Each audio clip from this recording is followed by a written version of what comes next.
অতি দুখৰ বিষয়। আজি মই RD বিদ্যাপীঠৰ মোৰ স্বত্বাধিকাৰী। তেখেতে একেবাৰে প্ৰথম পৰ্যায়ৰ পৰাই RD বিদ্যাপীঠৰ লগত তেখেত জড়িত আছিল আৰু তেখেতে প্ৰায় 3 বছৰ কাল এটকাও নোহোৱাকৈ তেখেতৰ 1 টকা তেখেতে প্ৰাপ্য পইচা নোলোৱাকৈ স্কুলখনৰ তেখেতে আগবঢ়াই নিয়াত আজি মোক যিমানখিনি সহায় কৰিলে তেখেতক মই গোটেই চিৰজীৱনৰ কাৰণে মই তেখেতৰ ওচৰত মই ঋণী হৈ ৰ'ম।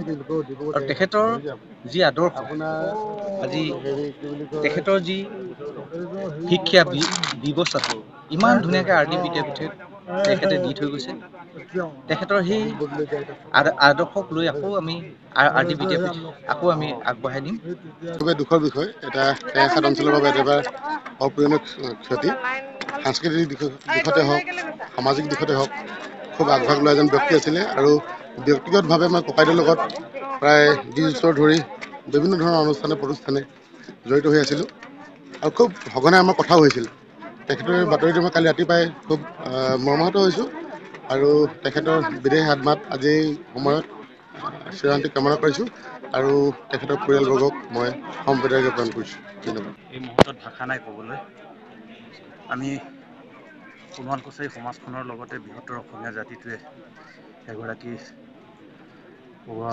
উদ্যমী তথা এগৰাকী সাহসী যুৱ নেতা আমি আমাৰ মাজৰ পৰা হেৰুৱাইছোঁ। আৰু সদৌ অসম সোণোৱাল কছাৰী ছাত্ৰ সন্থাৰ তৰফৰ পৰা গভীৰ শ্ৰদ্ধাঞ্জলি জনাইছোঁ।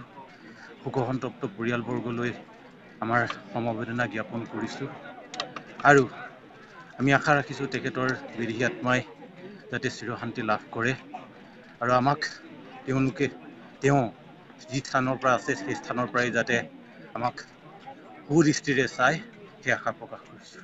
আজি ৰাতিপুৱাই খবৰটো পাই অতিশয় মৰ্মাহত হৈছোঁ।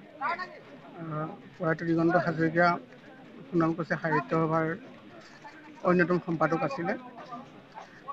দিগন্ত হাজৰিকাই সোণোৱাল কছাৰী সাহিত্য সভাৰ প্ৰতিষ্ঠা কালৰ পৰাই ওতঃপ্ৰোতভাৱে জড়িত হৈ আছিলে এজন সক্ৰিয় কৰ্মী হিচাপে। তেওঁ অকল অন্যতম সম্পাদকেই নাছিলে, সোণোৱাল কছাৰী সাহিত্য সভাৰ প্ৰশাসক পৰিষদৰ সচিবো আছিলে। আৰু আজি হঠাতে তেখেতৰ মহাপ্ৰয়াণৰ খবৰটো পাই অতিশয় মৰ্মাহত হৈ গৈছোঁ। আৰু দিগন্ত হাজৰিকা অকল এই ভেকুলাজান গাঁৱৰে এজন যুৱক নহয়, তেওঁ টেঙাখাত অঞ্চলৰ লগতে সমগ্ৰ অসমৰ উপৰিও সোণোৱাল কছাৰী জনগোষ্ঠীটো এজন বিশেষ ব্যক্তি আছিলে। জনগোষ্ঠীটোৰ কাৰণে তেখেতে বিভিন্ন সময়ত বিভিন্ন ধৰণৰ পদক্ষেপ গ্ৰহণ কৰিছিলে। আজি সোণোৱাল কছাৰী সাহিত্য সভাই তেখেতৰ মহাপ্ৰয়াণৰ খবৰটো পাই আমি অতিকৈ মৰ্মাহত হৈছোঁ। আৰু এই মুহূৰ্তত আমি শোকসন্তপ্ত পৰিয়ালবৰ্গলৈ আমি গভীৰ সমবেদনা জ্ঞাপন কৰিছোঁ আৰু লগতে তেখেতৰ বিদেহী আত্মা চিৰশান্তিৰ বাবে ভগৱানৰ ওচৰত প্ৰাৰ্থনা কৰিছোঁ।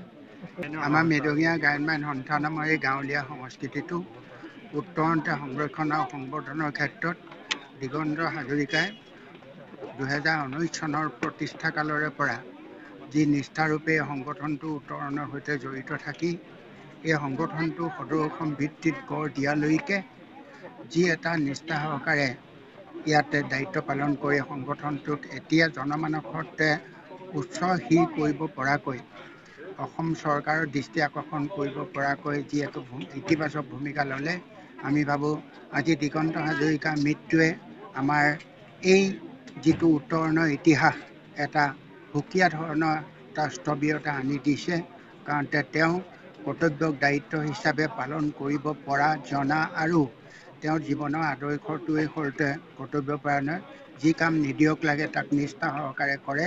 মই ভাবোঁ তেখেতে সেই সংগঠনটোৰ দৰে কেৱল অসম গায়ন-বায়ন সন্থাৰ লগতে নহয়, যিবিলাক সংগঠনৰ সৈতে তেখেতে টেঙাখাটকে ধৰি অসম কেন্দ্ৰিক সংগঠনৰ জড়িত আছিল, তেওঁ এই প্ৰতিভাটো নিশ্চয় সকলো সংগঠনতে আমি বিশেষ ধৰণে তেওঁ জড়িত থকা সংগঠনবিলাকক তেওঁ এইধৰণে সক্ৰিয়ভাৱে সকলো সংগঠনে নিষ্ঠা সহকাৰে কাম কৰি এজন নিষ্ঠাৱান কৰ্মী হিচাপে যি আদৰ্শ ৰাখি থৈ গৈছে, সেই আদৰ্শ মই ভাবোঁ আমি যিমানেই যি সময়ত যি নকৰোঁ কাৰে দিগন্তক সকলোৱে এটা সময়তে বহু দিনলৈকে মনত পেলাই থাকে।